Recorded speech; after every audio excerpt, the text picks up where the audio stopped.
Welcome to Work from the Inside Out, a podcast that highlights real-life stories, practical strategies, and best practices for transitioning your career from unhappiness and dissatisfaction to fulfillment, meaning, and joy.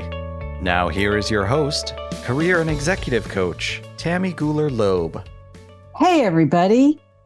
I am so delighted to welcome my guest today, who's rejoining us after 225 episodes later, Janine Kwoh.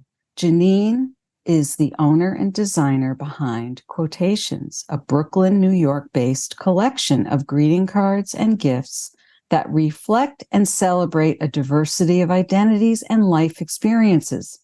She is also the author of Welcome to the Grief Club, an illustrated book on grief for anyone who is grieving the death of a loved one. Her goal is to create products that others will recognize some of themselves in and feel a bit more seen, more connected, and less alone. And I know as a dedicated customer that is all true. So please join me in welcoming Janine Kwoh. Welcome, Janine. Hi, Tammy. Thanks for having me back on. I know. I'm so excited. So I invited you to come back. You were here for episode 11. Oh my gosh. 11. And now this is going to be episode 236. And it's been such a delight to stay in touch and watch how your business and all the work that you're doing, how it's emerged over the last, almost 4 years now. The episode that we did together was back. It came out in February 2019. And here we are recording this in September of 2023. It won't come out until early November, but here we are. These years later, your business is still going strong. And I am just so excited about all the things you're doing. I wanted to have you back because I wanted to share with my listeners a little bit about, what happens with all these wonderful guests I've had and how they've, not just made certain transitions and landed in new places, but what happens when you've, been in that newer place and continued on. So, but before we go there, I would love for you to just give people maybe a snapshot of, some of your earlier years and things you did prior to starting Quotations so that they have a context, because they may not have listened to episode 11, although I'd recommend that they do, so that they can just know a little bit about you, and then we'll go to present day. Sure. Yeah, so I started making greeting cards back in 2012, really just as a hobby. I was working in finance at the time, and I just needed a creative outlet. And then, like many people, I started out selling on Etsy. So I was just selling one handmade card at a time. And I was doing craft fairs. And then I had switched jobs and was working at a nonprofit. So I was building up this card business very slowly on the side for, I don't know, maybe 8 years, something like that, before I decided to go full time. And I think when we talked, I had only been full time for about 6 months. So I was really new in that new stage. And now I'm still making greeting cards. I still make them one at a time. They're letterpress printed, so I print them on those old big printing presses.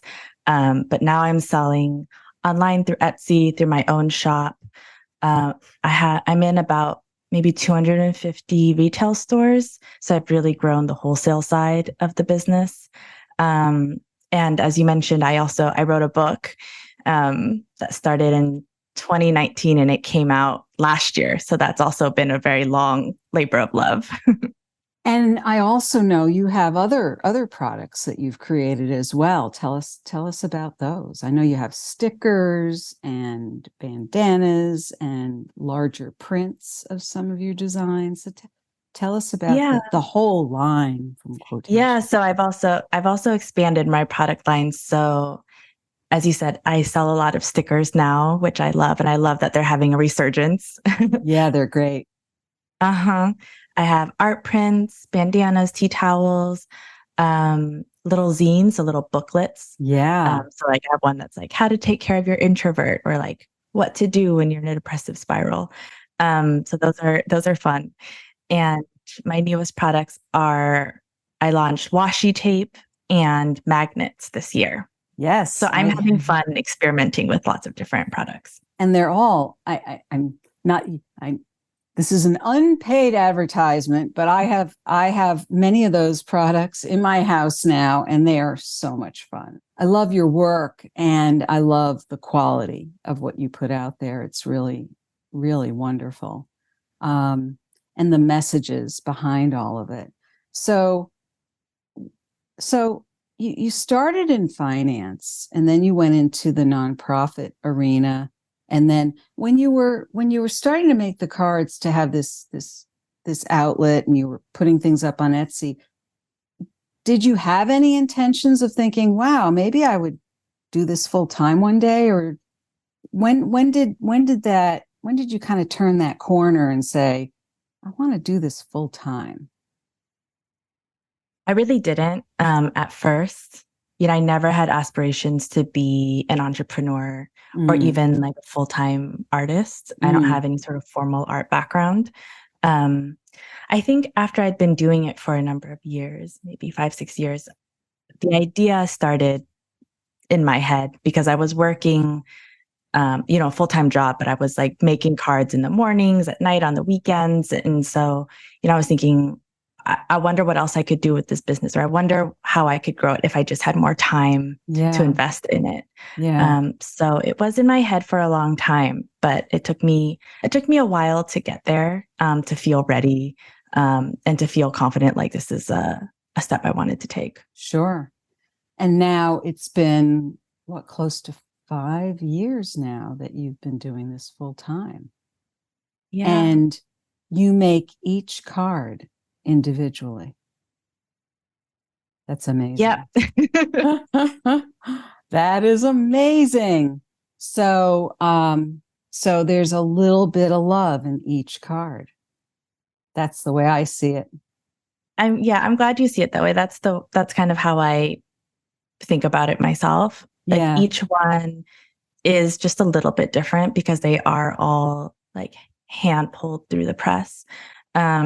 And I love that I think of them as sort of accessible pieces of art, right? Each one is unique, but because they're a greeting card, they're easy to buy and they're easy to give to others. And I just love that like someone can have something special to give for a birthday, or it can go up on someone's fridge, or someone can frame it and put it by their bedside. There's like so many ways to use a greeting card. Yeah, they are. They're wonderful. My daughter actually gave me one of your cards, which was just an extra special treat. I really enjoyed that. So you've expanded your product line. You are in how many? You said over 200 stores. Yeah, about 250 stores. And across the US or in other countries, or? Mostly in the US. I have a few international retailers, mostly in Canada, but mostly in the US. Wow. And so looking over these last 4 to 5 years since we last spoke, what have some of the twists and turns been for you? How have you made decisions? I think about when people make decisions in their careers and decisions about their work and their life at work, and the way that they make various changes. You've made additions to your product line, or maybe you've pulled certain things you're not selling anymore, or you've got the wholesale side of things now too, which you had then too. It probably was much smaller, of course. How do you go about making those kinds of decisions? Or, I mean, that's kind of a general question, but I'm curious how this has evolved over the last few years, and how you decided what made sense to you, or were they sort of gut level decisions? What's been driving you and driving the business? Oh, that's like a huge, such a I huge question. know, I know, I know. That's all right. Um, I think, well, when it comes to making new products, Yeah. um, it's a combination of what I think people want and like what people will buy. And Mm-hmm. then there's what I personally want to make and like what's meaningful to me. And ideally all the products are kind of in the center of that Venn diagram. Mm-hmm. But it is, I think, as one of the differences between, making products when it's your full-time job versus a hobby is that you do, at least I have to take into account more what I think will sell. Mm-hmm. Yeah. So it's kind of a more complicated calculation versus just like, what do I like? Right. Right. So I do try to find products that I feel like are meaningful, that I'm drawn to myself, but also I feel like other people will as well. Mm-hmm. So it's both like a push pull, like an internal, external, like internal, external factors. Yeah. Yeah. So, and being in all those stores now, I would think that gives you some interesting information about how what sells and what kinds of things people are looking for too, right? Yeah, I do get really great feedback from retailers, and then also just from individuals who are buying. I stopped doing craft shows just because they're a lot of work. But one of the best things about doing craft shows is that you get to chat with people, and they Yeah. tell you. Um, I think they like naturally will say like, "Oh, I'm looking for a card for a friend who's going through this," or like, "I really wish I had a card for this." And so that's always really helpful. Um, Helpful information. And Sure. I recently did like a big customer survey, my first Ah. one, Mm-hmm. to see like what's important to people, what they want to see more of. And so that's also valuable information I'm gonna use to think about products for next year. Oh, wow. And and so now, of course, we've been in the middle of a pandemic. Some people would argue whether we're still in the middle of it or not. But I'm curious about the book that you have illustrated and written, and tell us more about that. Welcome to the Grief Club and how that came about. I know that even when we first met, there were themes in your cards around grief. In fact, before I even met you, um, a friend of mine who has been on this show had lost her husband, and somebody had sent her one of your cards, and so she loved it. It was one of the most meaningful cards she received, she said, and so she got a kick out of it when she found out that I had met you and that I had you on the podcast. So I know that there's a foundation for you in the whole area of grief, but I'm curious about the book itself. What made you decide, with all the other things you were doing, to put a book together? Because I put a book together during the pandemic. I know how much work it can be. So, Yeah. Yeah. So I lost my partner at the time in 2016, when we were both 28, so young. And he was the first person I lost who I really loved. yeah, And so the whole process of navigating that and grieving his death yeah. um, was just so much harder and more complicated, and honestly more isolating than I had thought. I have a really wonderful community around me, but at that age, I was one of only the few people I knew who had had a significant Oh my loss. And gosh. Yeah. it's just hard for other people to understand.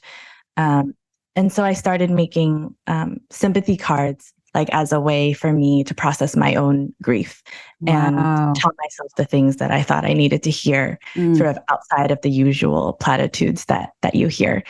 So the first greeting card, sympathy card I made is called Permission to Grieve. And it's basically like a permission slip that says like, you grieving person have permission to do any or all of these things. You can cry or not cry, feel or not feel it, be angry, be sad, be happy, for however long as you need. Yeah. And so those sympathy cards really helped me work through what I was feeling, but also the process of sharing them and hearing the feedback really helped me feel less alone, because other people were saying like, I needed to hear this too, or I also feel this. So it was a very like healing exchange for me. So I had been making sympathy cards for a few years. And in 2019, an editor from Workman Publishing approached me and asked if I'd be interested in writing a book on grief, like if I had more to say on the topic. Oh, okay. Wow. Yeah, so it was a bit of an opportunity that kind of, it wasn't one that I was seeking out. Yeah. But when it fell in my lap, I thought about it and I was like, yes, I actually do have more to say on this, I think, than will fit on a greeting card. Yeah. Oh, wow. That's so cool. So you took that opportunity and worked with Workman Publishing to put the book out. Tell us more about the book. Yeah, so it's called Welcome to the Grief Club, and it's an illustrated book on grief for adults that is about all of the complicated emotions and experiences that a lot of us go through, but that we don't always talk about. Yeah. So it's a combination of short writings, like illustrations and diagrams, sort of exploring, again, like all the emotions, not just sadness, which is what we often talk about, but also anger, guilt, joy, like the physical aspects of grief. What if you had a complicated relationship with the person who died? Yeah. What if, like your relationship or your grief isn't recognized by others? Like all of these experiences that I think are very common, but we don't often honestly talk about, I tried to put in the book. It's basically like the book that I wanted. Yeah. Like 7 years ago. Right. And so when did that come out? It came out last year. Oh, okay. It's 2022. I'm losing track of the years. Yeah, it came out at the beginning of 2022. Oh, okay. All right. And so so obviously you're selling the book on your website, and I assume it's available in all the regular places that books are available. What have you been hearing from people about the book? So the book is available on my website, really anywhere books are sold. And it's, again, similar to the cards. I've been really touched by the number of people who've taken the time to write me and tell me, how much the book has helped them or what it's meant to them. Or sometimes in the order notes, when people order a book, they'll just be like, this is for my friend. And so that's always really sweet. And I'm glad that I think it can be really hard to reach out to someone who's grieving and to know what to say, because, I honestly still don't really know what to say sometimes. And so I like the fact that I think the book can make it easier to reach out, because it's like something that someone can send someone that has like the messages that they would want to say. Oh, nice. I like that. So it's actually a nice resource for allies too, then, people who are in the circle of somebody who's grieving too. Yeah, I say in the book too that this is for like anybody who has lost someone, or anyone who is close to someone who's lost someone and wants to better understand what they might be going through. And, like everyone's experience of grief is different. So I also say, the book, it's written so you don't have to read it front to back. It's really, you can pick it up and open it up to like whatever section you want. And some things probably won't resonate, but hopefully others will.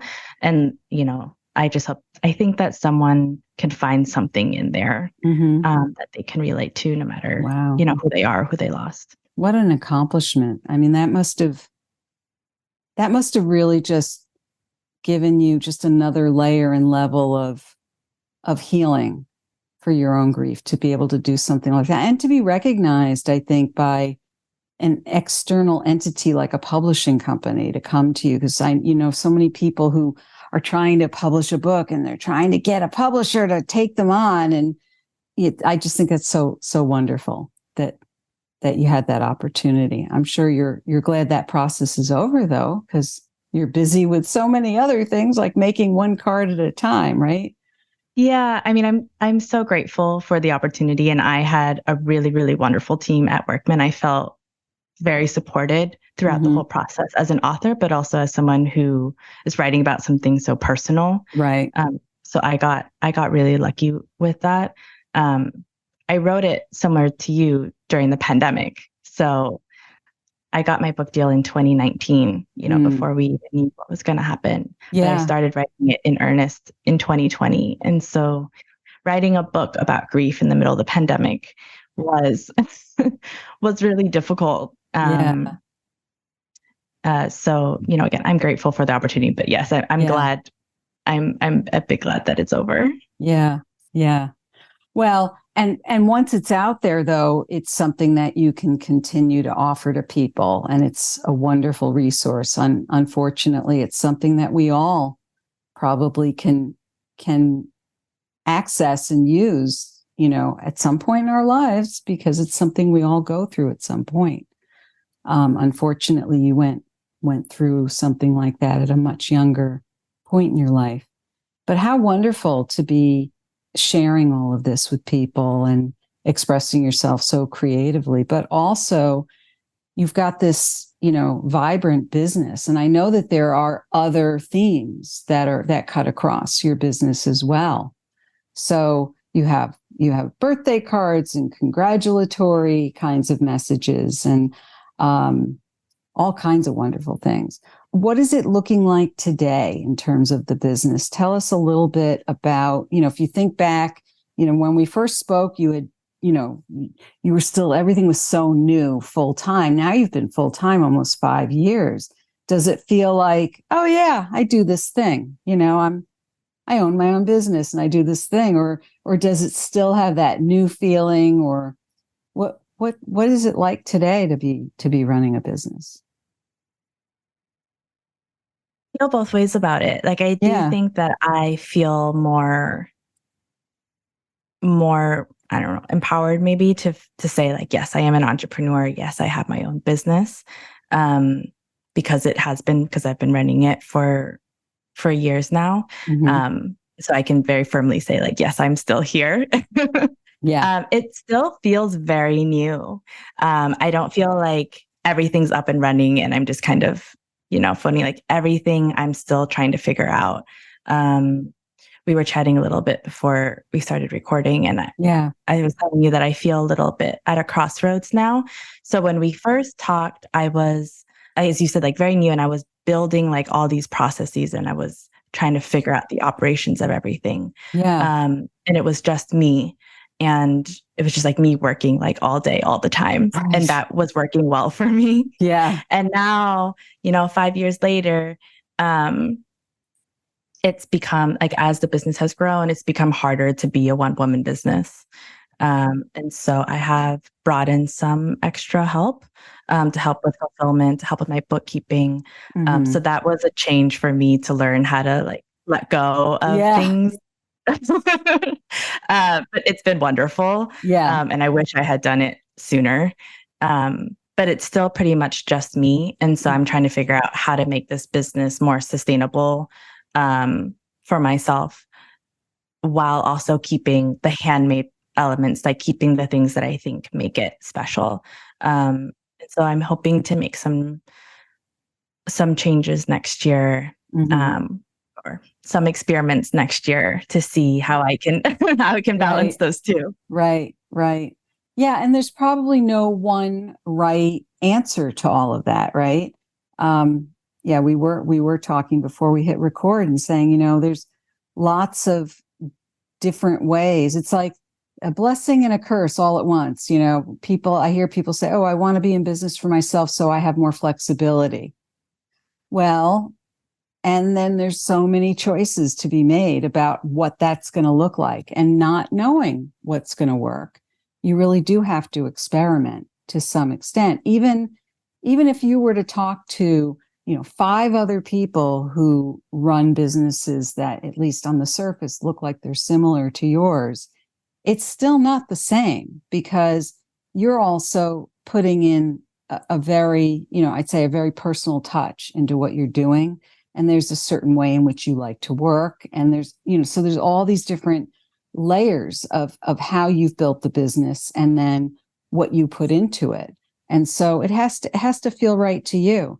But it sounds like you also have developed a way of not just doing the day to day, but also looking down the road a piece to say, what am I going to need, in 6 months or a year or in 2 years to keep this going? Like, you can see that this business now has a life of its own in some ways. It's you, but it's almost a little bigger than you in some ways, right? Yeah, definitely. Yeah. And I'm trying to think about how not just my goals for the business, but like my goals for my life and then how my business fits into that. Because I think that, my life now looks very different than it did, when we first talked. Like I'm older now. I have a partner. And so I was very much before like operating as like someone with a lot of energy as a single person who like can work all the time and who's like, whose life is kind of her business. And now as I step back, there are like other things I want to do in my life. And my life goals have changed, but my business hasn't really changed. And so some of the work I need to do is like closing that gap or like reconciling those two so that my business is like changing along with the rest of my life. Right. Oh, that's a really good point. I love the way you just sort of framed that, how there are things in your life that are changing and yet the business hasn't really changed in any dramatic way, let's say. I mean, there's things I see in businesses that change over time, in terms of putting certain systems in place and things that make things more efficient. But the overall sort of tone and tenor of the business is the same. And you're not looking to change that dramatically, the let's say the brand, so to speak. But now you've got to figure out how those two fit together, given that your life has changed and now that you're older. Yes. I'm teasing. Yeah, well, because you're still young to me, I'll tell you that. Yeah, and I think I've had a couple surgeries in the past few years, and so that's also part of it. My job is very physical. I'm printing the cards myself. I'm hauling in boxes of paper. And as much as I love that, those have kind of been wake up calls for me that I can't do it all myself. And sometimes it's been a bit of a blessing in disguise. So I had hand surgery last year.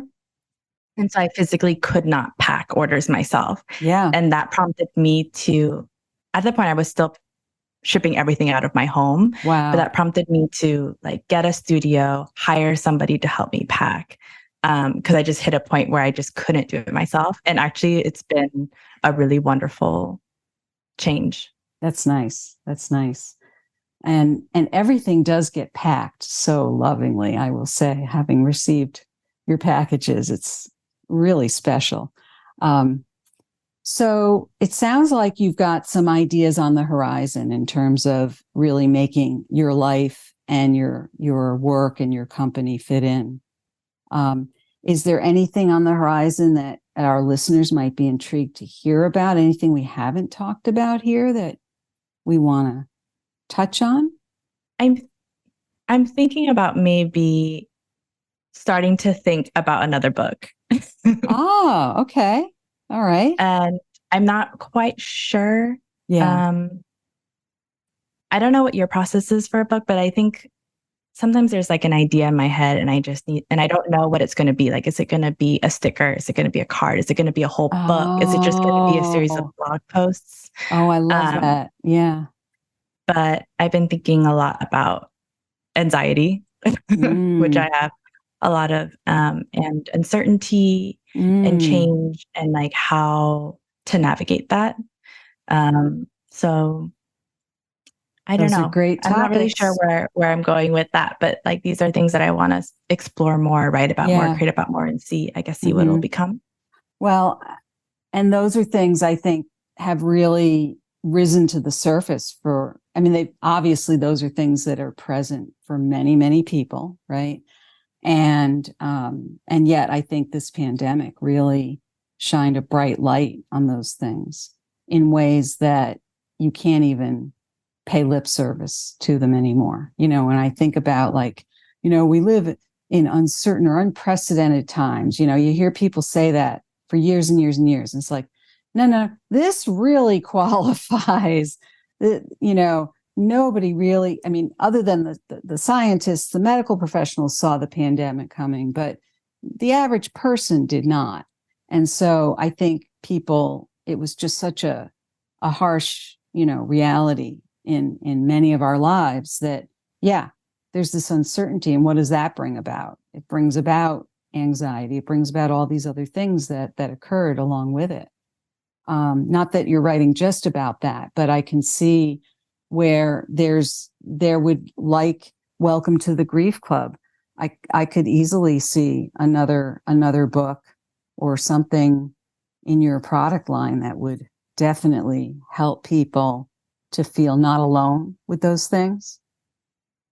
That's exciting. Yeah, Thank you for sharing that. Maybe we'll get some responses to this podcast. People will encourage you. We'll put all kinds of things in the show notes. Or if anyone has any ideas for what they'd like to see in cards, any cards they're looking for, I'm always on the lookout for new ideas. Okay, great. Well, that's good to know. So we'll make sure that people have ways to get in touch. And what is the best way for people to reach out to you and give you their ideas of things that they think would be really nice in your product line? They can reach out through my website. It's quotations.com. So Kwohtations. And there's a contact form on there, and it'll go to my email. I'm also pretty active on Instagram. And so that's great. easier. Yes. People can comment or message me. Great. And we'll have all of that in the show notes, so people will easily be able to share their ideas with you. So in wrapping up here, you've had a number of transitions, both career-wise in the direction of your career, but also the last few years, the way that you've navigated building your business and different decisions that you've needed to make.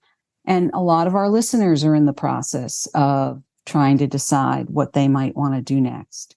What would be a key piece of advice at this juncture? I know you gave us one 4 years ago, but I'm curious what your key piece of advice would be to people now around anticipating their next move. I don't remember what I said 4 years ago. It might have been the same thing, but I generally say, just do it. Just start. Like, don't wait for conditions to be perfect. Like, don't wait for all your ducks to be in a row. I know I'm definitely guilty of this, but it will never be the perfect time. Your ducks will never be completely in a row. There will always be one wandering off. So just start. Just like take the first step. Put yourself out there. If you're selling a product, just like put it out in the world. It doesn't have to be perfect. You can always change it later. I think getting over the hump of starting is one of the hardest parts. Yeah. And the other thing I would say is do it in a way that works for you. So you don't have to quit your job and go full time. Yes. You do it on the side, take a class. You can start small or go big. Like, everyone's personality is different and everyone's situation is different. Everyone's like financial situation is different. Right. So there really isn't one right way to do it, or you have to wait till you can like do it a certain way. Just do it in a way that works for you and for your life, because there's so many different ways to do it. I love that advice. I love both pieces of advice. One of the best pieces of advice I ever got when because I really wanted to start my own business, was start part-time, keep at least a part-time job as kind of a financial foundation, and then start working your business around that. And that was one of the best pieces of advice I ever got, because it really made a difference in terms of when I did go full time. I felt that much more sure of what I was stepping into. And I love the way you evolved into doing things that way for yourself. It's great.